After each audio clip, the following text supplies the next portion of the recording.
ಹೊಟ್ಟೆ ಹಸುವಾಗಿತ್ತು. ನಾನು ಅದಕ್ಕೆ ಒಂದು ಜ್ಯೂಸ್ ಪಾರ್ಲರಿಗೆ ಬಂದಿದ್ದೆ. ನಾನು ಈಗ ದ್ರಾಕ್ಷಿ ಹಣ್ಣಿನ ಜ್ಯೂಸನ್ನು ಕುಡಿತಾ ಇದ್ದೀನಿ.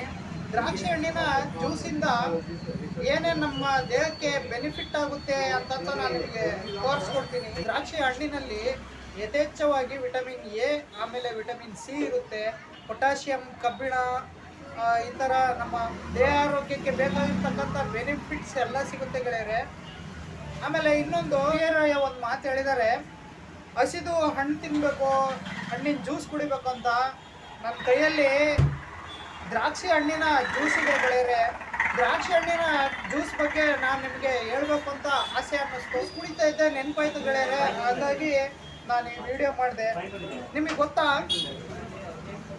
ದ್ರಾಕ್ಷಿ ಹಣ್ಣಿನ ಗೊಂಚಲು ಯಾವ ರೀತಿಲಿ ಇರುತ್ತೆ, ಅದೇ ರೀತಿ ನಮ್ಮ ದೇಹದಲ್ಲಿರ್ತಕ್ಕಂಥ ಶ್ವಾಸಕೋಶಗಳಲ್ಲಿ ಗಾಳಿ ಚೀಲದ ಮೈಕ್ರೋಸ್ಕೋಪಲ್ಲಿ ನಾವು ನೋಡಿದಾಗ ದೇಹದ ಶ್ವಾಸಕೋಶದಲ್ಲಿರ್ತಕ್ಕಂಥ ಗಾಳಿ ಚೀಲಗಳು ದ್ರಾಕ್ಷಿ ಗೊಂಚಲಿನ ರೀತಿನಲ್ಲೇ ಇರುತ್ತೆ ಗೆಳೆಯರೆ.